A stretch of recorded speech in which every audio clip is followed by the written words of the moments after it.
नमस्कार. तुम्हाला माहित आहे का, शेकडो वर्षांपूर्वी संतांनी सांगितलेले विचार आजही आपल्या समस्यांवर रामबाण उपाय ठरू शकतात. रामकृष्ण हरी. आज आपण एका अशाच श्रेष्ठ संतवाणीचा अर्थ पाहणार आहोत, जो तुमच्या जगण्याचा दृष्टिकोन बदलू शकतो. व्हिडिओच्या शेवटी आम्ही या विचारांचे मानवी जीवनातील महत्त्व सांगितले आहे, त्यामुळे शेवटपर्यंत सोबत राहा. लोककल्याणाच्या या कार्यात जोडले जाण्यासाठी चॅनेलला नक्की सबस्क्राइब करा. आपण दिवसभर धावतोय, पैसा, घर, गाडी आणि नावलौकिकासाठी.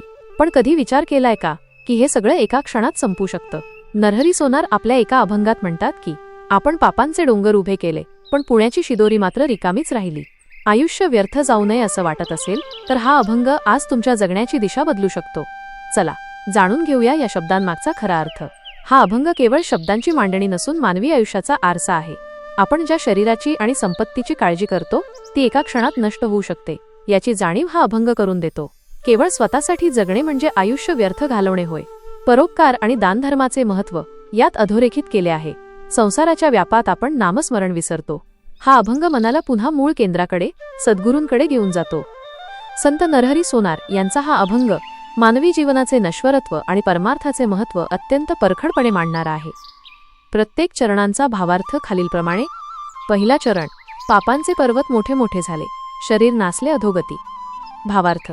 माणूस आयुष्यभर भौतिक सुखांच्या मागे धावताना नकळत किंवा जाणून बुजून अनेक चुकीची कामे करतो. इथे पर्वत हा शब्द साचलेल्या कर्मांच्या ढिगाऱ्याचे प्रतीक आहे. जेव्हा आपण केवळ स्वतःचा विचार करतो, दुसऱ्याला त्रास देतो किंवा लोभापायी वागतो, तेव्हा आपल्या हातून घडणाऱ्या पापांचा भार वाढत जातो. शरीर नासले याचा अर्थ केवळ वृद्धत्व नव्हे, तर जेव्हा शरीराचा वापर चांगल्या कामासाठी होत नाही, तेव्हा ते चैतन्यहीन होऊन अधोगतीकडे, नैतिक आणि आध्यात्मिक ऱ्हास झुकते. उदाहरण. एखादा व्यक्ती भ्रष्टाचार करून अमाप संपत्ती जमवतो, पण उतारवयात जेव्हा शरीर साथ देत नाही आणि मन व्याधींनी भरलेले असते, तेव्हा त्याला जाणवते की ती संपत्ती त्याच्या मनाला शांती देऊ शकत नाही. हीच ती अधोगती होय. तिसरा चरण. जन्मांतरी केले अवघे व्यर्थ गेले, देह नासले हो क्षणामाजी. भावार्थ. आपण अनेक जन्मांची पुण्याई घेऊन मनुष्यजन्म प्राप्त करतो असे शास्त्र सांगते, पण आपण या जन्मात जे काही कष्ट उपसतो, पैसा प्रतिष्ठा मिळवण्यासाठी, ते मृत्यूनंतर आपल्यासोबत येत नाही. क्षणामाजी हा शब्द मृत्यूची अनिश्चितता दर्शवतो. एका सेकंदात धडधाकट देह निर्जीव होऊ शकतो. उदाहरण.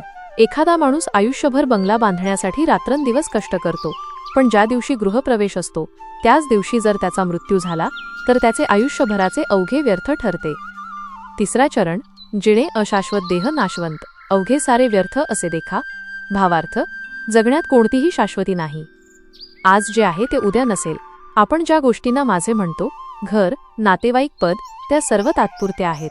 संतांना इथे नैराश्य पसरवायचे नाही, तर सत्याची जाणीव करून द्यायची आहे की आपण आभासी सुखाच्या मागे धावत आहोत. उदाहरण.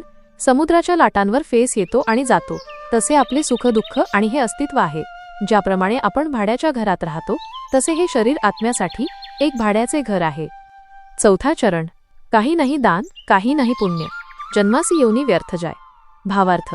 मनुष्य जन्माचे सार्थक कशात आहे, तर ते देण्यात आहे. जर आपण कोणाची मदत केली नाही, कोणाचे अश्रू पुसले नाहीत किंवा समाजासाठी काही योगदान दिले नाही, तर आपण फक्त एक प्राणी म्हणून जगलो असा त्याचा अर्थ होतो. केवळ स्वतःचे पोट भरणे म्हणजे जीवन नव्हे. उदाहरण.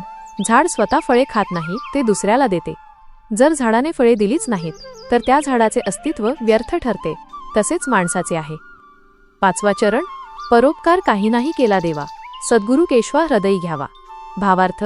जेव्हा माणसाला आपली चूक उमजते तेव्हा तो देवाकडे प्रार्थना करतो. परोपकार हेच खरे पुण्य आहे, पण हे मार्ग दाखवण्यासाठी सद्गुरू लागतात. सद्गुरू म्हणजे तो प्रकाश जो आपल्याला अंधारातून बाहेर काढतो आणि हृदयातील ईश्वराची, केशवाची ओळख करून देतो. उदाहरण. प्रवासात रस्ता हरवल्यावर जसा गुगल मॅप किंवा एखादा वाटाड्या आपल्याला योग्य स्थळी नेतो, तसे जीवनाच्या भवसागरात सद्गुरू आपल्याला अहंकाराकडून देवाकडे नेतात. सहावा चरण. सारामध्ये सार नाम असे थोर, हृदयी निरंतर नरहरीच्या. भावार्थ. जगातील सर्व ज्ञानाचा, शास्त्रांचा आणि कर्मांचा अर्क किंवा सार म्हणजे नामस्मरण होय. जेव्हा बाह्य जग साथ सोडते तेव्हा अंतर्यामी असलेले देवाचे नावच आपल्याला आधार देते. नरहरी सोनार म्हणतात की माझ्या हृदयात ते नाव अखंड सुरू आहे, जे मला या नश्वर जगातून तारून नेईल. उदाहरण. ताकापेक्षा लोणी जसे श्रेष्ठ आणि दुधाचे सार असते, तसे सर्व कर्मांमध्ये भगवंताचे नाम हे सर्वश्रेष्ठ सार आहे. आदरणीय श्रोते हो, आज आपण ज्या अभंगाचं चिंतन केले तो केवळ एक भक्तिपर रचना नसून जीवनाचे मॅन्युअल आहे. हा अभंग ऐकल्यानंतर आपल्या जीवनाकडे पाहण्याच्या दृष्टिकोनात नेमका काय बदल व्हायला हवा यावर आपण विचार करूया. आज आपण मिळवण्याच्या शर्यतीत आहोत, पण हा अभंग सांगतो की हा देहच मुळी भाड्याच्या घरासारखा आहे. विज्ञानाने सिद्ध केले आहे की आपल्या शरीरातील प्रत्येक पेशी 7 ते 10 वर्षात पूर्णपणे बदलली जाते. मग आपण ज्याला माझे म्हणतो ते नक्की काय आहे? ही जाणीव आपल्याला अहंकारापासून मुक्त करते. अभंगात पापाचे पर्वत म्हटले आहे. विज्ञान सांगते every action has an equal and opposite reaction. आपण निसर्गाला जे देतो तेच आपल्याला परत मिळते. जर आपण द्वेष पेरला तर आपल्याला शांती कशी मिळेल? त्यामुळे आपली कर्मेही निसर्गाच्या आणि समाजाच्या हिताची असावीत, हाच खरा पुण्य मार्ग आहे. देह नासले हो क्षणा माझी, हे ऐकल्यावर भीती वाटण्याऐवजी सावध झाले पाहिजे. उद्या काय होईल हे कोणालाच माहीत नाही.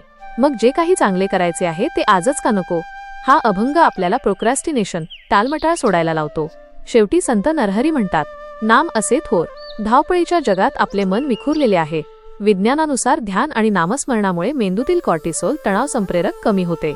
हृदयात ईश्वराचे किंवा सद्गुरूचे नाव घेणे म्हणजे स्वतःच्या मूळ स्वरूपाशी जोडले जाणे. मित्रांनो, हा अभंग आपल्याला निराश करत नाही, तर तो आपल्याला जागृत करतो. मृत्यू अटळ आहे हे मान्य केल्यावरच आपण खऱ्या अर्थाने जगू शकतो. चला तर मग या देहाचा वापर केवळ स्वतःसाठी न करता तो परोपकारासाठी आणि ईश्वरी नामासाठी करूया. तरच या नाशवंत देहाचे सार्थक होईल. सध्याच्या युगात या अभंगाची प्रासंगिकता, आजचे युग हे वापर आणि फेकून द्या, यूज अँड थ्रो अँड अति उपभोगवाद यांचे युग आहे. अशा काळात हा अभंग अत्यंत प्रभावी विचार मांडतो. आज लोक संपत्ती मिळवण्याच्या शर्यतीत स्वतःचे आरोग्य, देह आणि मन गमावत आहेत. हा अभंग आपल्याला थांबून विचार करायला लावतो की हे सर्व खरंच शाश्वत आहे का? सोशल मीडियाच्या काळात लोक दिखावा जास्त करतात, पण प्रत्यक्ष परोपकार कमी झाला आहे. हा अभंग आपल्याला दिखाव्यापेक्षा आंतरिक दानाचे महत्त्व सांगतो. सततच्या कोलाहलात नामस्मरण हा एक प्रकारचा मेडिटेशन, ध्यान आहे. हृदयामध्ये निरंतर नाम असणे म्हणजे आजच्या भाषेत मानसिक शांतता मिळवणे होय. कोरोनासारख्या महामारीने आपल्याला दाखवून दिले की आयुष्य किती क्षणभंगूर आहे. हा अभंग आपल्याला मृत्यूचे भय न बाळगता आहे त्यावेळेत चांगले कर्म करण्याची प्रेरणा देतो. हा अभंग केवळ अध्यात्म सांगत नाही, तर तो जगण्याची एक बॅलन्स शीट मांडतो. आपण काय कमावले आणि काय गमावले याचा हिशोब मांडून शेवटी नाम आणि परोपकार हीच खरी शिल्लक राहते. हा मोलाचा संदेश देतो. डिजिटल युगासाठी धडा. आजच्या सोशल मीडियाच्या काळात जिथे दिसण्याला, व्हॅलिडेशन आणि तुलनेला, कंपॅरिझन जास्त महत्त्व आले आहे, तिथे हा अभंग आपल्याला जमिनीवर आणतो. देह नाशवंत आहे ही जाणीव आपल्याला सायबर बुलिंग आणि द्वेष पसरवण्यापासून रोखू शकते. पापाचे पर्वत म्हणजे डिजिटल फसवणूक किंवा फेक प्रोफाईल बनवणे टाळले पाहिजे. लाईक्स आणि कमेंट्स हे अशाश्वत आहेत. खरी संपत्ती ही लोकांसाठी केलेला परोपकार आणि आपली तत्वे हीच आहेत. संत नरहरी सोनार यांचा हा संदेश आजच्या तरुण पिढीला दिखाव्याच्या दुनियेतून बाहेर काढून कर्तव्याच्या वाटेवर नेण्यासाठी अत्यंत प्रभावी आहे. जीवनात बदल घडवण्यासाठी अभंगाचा उपयोग. लोकांना हा अभंग कृतीत उतरवण्यासाठी खालील गोष्टी सांगता येतील. पापाचे पर्वत हे अहंकाराने वाढतात. शरीर नाशवंत आहे हे समजले की माणसाचा गर्व गळून पडतो.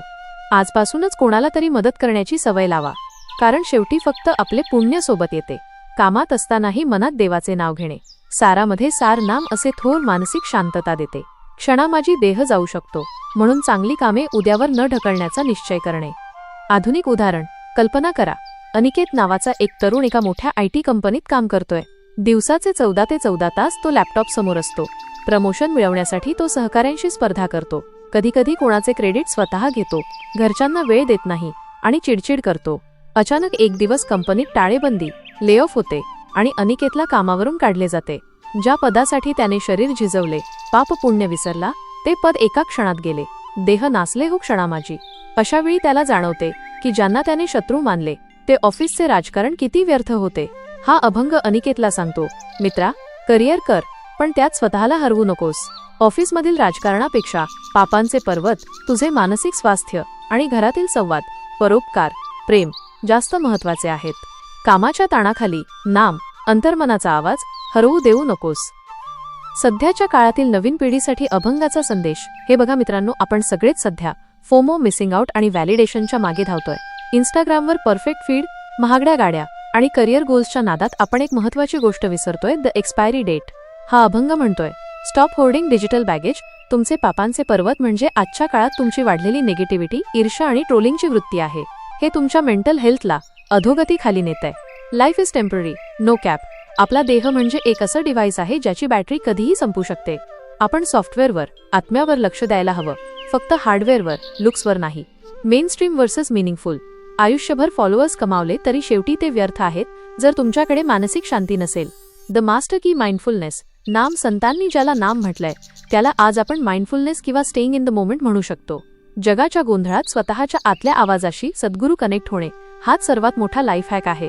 लाईक आणि शेअरच्या पलीकडे जाऊन थोडा वेळ सेल्फ केअर आणि सेल्फलेस सर्व्हिसमध्ये घालवा, कारण शेवटी तुमची वाइब आणि तुमची काइंडनेस हीच तुमची खरी संपत्ती आहे. आजची तुमची कृती, कॉल टू ॲक्शन. संत नरहरी सोनार या अभंगातून आपल्याला घाबरवत नाहीत, तर ते आपल्याला जागे करतात. ते सांगतात की हा देह आज आहे, उद्या नाही. म्हणून जे काही करायचे आहे ते आज आणि आत्ता करा. केवळ स्वतःसाठी जगलात तर ते पाप, दुसऱ्यासाठी जगलात तर ते पुण्य. आज दिवसभरात तुमच्या आयुष्यात कितीही कठीण प्रसंग आला, ऑफिसमध्ये कोणी ओरडले किंवा घरात कोणाशी मतभेद झाले, तरी एकही शब्दाने उलट उत्तर न देता फक्त शांत रहा. त्या शांततेत नाम स्मरून पहा. बघा, तुम्हाला समोरच्या व्यक्तीबद्दल राग वाटण्याऐवजी दया वाटू लागेल. हृदयी निरंतर नरहरीच्या आपल्या हृदयातील त्या ईश्वरी अंशाला ओळखा, आयुष्य सार्थक होईल. धन्यवाद. भक्तीच्या वाटेवरचे हे छोटेसे पाऊल तुम्हाला आवडले असेल तर व्हिडिओ लाईक आणि शेअर नक्की करा. संतांच्या विचारांचा हा वारसा आपण एकत्र पुढे नेऊया. पुन्हा भेटूया अशाच एका अमृतवाणीसह. रामकृष्ण हरी. श्री ज्ञानोबा तुकाराम. नामस्मरण करत रहा, आनंदी रहा.